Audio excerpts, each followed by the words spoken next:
Washington, Dubai, Reuters. The United States believes the attacks that crippled Saudi Arabian oil facilities last weekend originated in southwestern Iran, a U.S.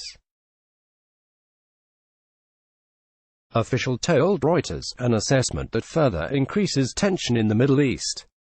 Three officials, speaking to Reuters on condition of anonymity, said the attacks involved cruise missiles and drones, indicating that they involved a higher degree of complexity and sophistication than initially thought. The officials did not provide evidence or explain what U.S. intelligence they were using for the evaluations. Such intelligence, if shared publicly, could further pressure Washington, Riyadh and others to respond, perhaps militarily.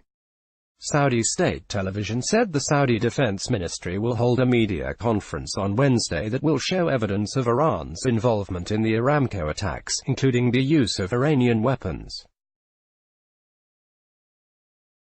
Iran denies involvement in the strikes. Iran's allies in Yemen's civil war, the Houthi movement, claimed responsibility, saying they struck the plants with drones, including some powered by jet engines. U.S. President Donald Trump on Monday said it looked as if Iran, which has a long history of friction with neighbor Saudi Arabia, was behind the attacks. But in a sign that U.S.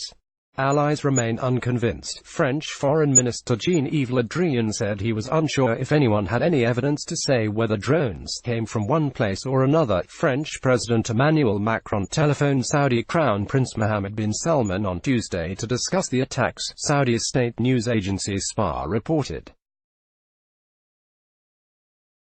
Macron said France was willing to help international investigators, it added. Saudi Arabia sought to reassure markets after the attack on Saturday halved oil output, saying on Tuesday that full production would be restored by month's end.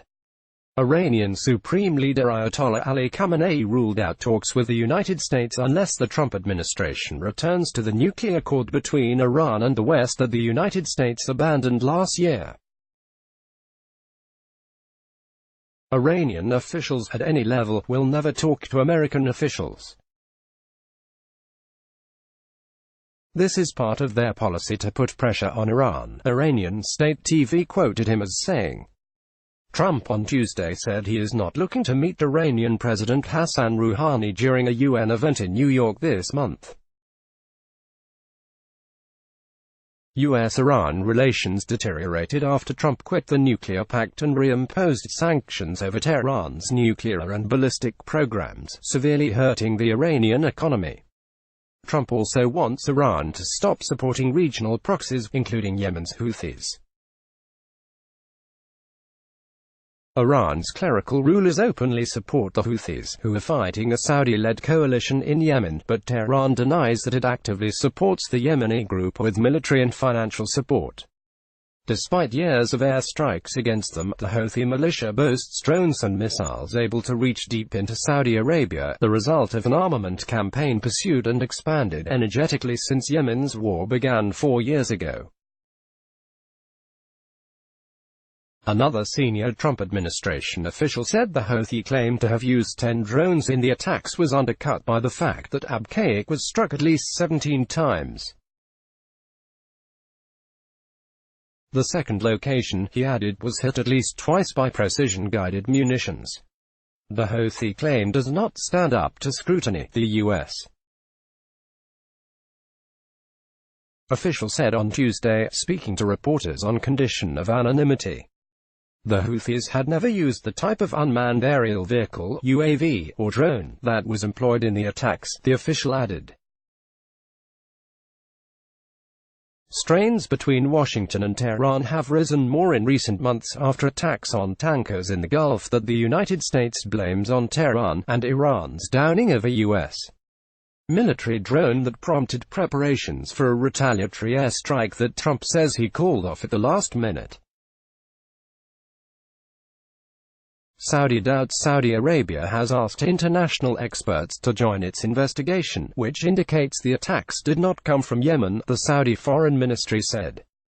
File photo. Fires burn in the distance after a drone strike by Yemen's Iran-aligned Houthi group on Saudi company Aramco's oil processing facilities in Buqaiq, Saudi Arabia, September 14, 2019. In this still image taken from a social media video obtained by Reuters, one of the three U.S. officials expressed confidence that Saudi Arabia's collection of materials following the attacks would yield compelling forensic evidence that will point to where this attack came from. A U.S. team is helping Saudi Arabia evaluate evidence from the attacks, which hit crucial facilities of Saudi state-owned oil company Aramco in Abqaiq and Khurais and initially cut Saudi oil production in half. The Saudi energy minister said on Tuesday that the kingdom will achieve 11 million barrels per day (BPD) capacity by the end of September. Minister Prince Abdulaziz bin Salman also told a news conference that the world's top oil exporter would keep full oil supplies to customers this month. He said Saudi Arabia would keep its role as the secure supplier of global oil markets, adding that the kingdom needed to take strict measures to prevent further attacks, which exposed the vulnerability of Saudi Arabia's oil industry and the broader global economy. Oil prices fell 5% after the news that Saudi production is back and extended their losses on Wednesday, having surged more than 20% at one point on Monday, the biggest intraday jump since the 1990-91 Gulf crisis over Iraq's invasion of Kuwait. A day after warning the United States was locked and loaded to respond to the Saudi incident, Trump dialed down his rhetoric, saying on Monday there was no rush to retaliate and Washington was coordinating with Gulf Arab and European states. "I'm not looking at options right now. We want to find definitively who did this," Trump said. U.S. officials say Trump wants to ensure the culprit is positively identified in a way that will pass muster not only with him but with the American people. Secretary of State Mike Pompeo was traveling to Saudi Arabia on Tuesday. A senior U.S. official called for a UN Security Council response to the attacks, although success is unlikely because diplomats say Russia and China, which are council veto powers along with the United States, France and Britain, are likely to shield Iran. Slideshow 2 images. German Chancellor Angela Merkel said the Iran nuclear pact, which European parties are trying to salvage, is one building block we need to get back to. Saudi Arabia, which has supported tougher U.S.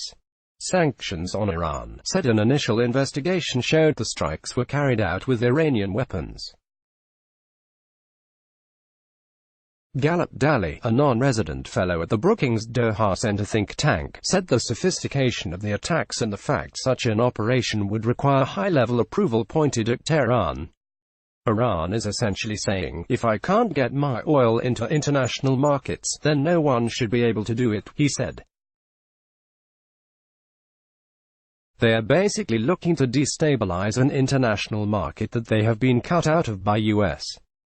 sanctions. Reporting by Parisa Hafizi and Steve Holland. Additional reporting by Reuters. Teams in London, Dubai, Washington, Riyadh, Cairo, Berlin, Paris, Singapore and New Delhi. Writing by Alistair Bell, Lincoln Feast and Stephen Coates. Editing by Andrew Cawthorne and Howard Goller. Standards. The Thomson Reuters Trust Principles. Let's block ads. Why?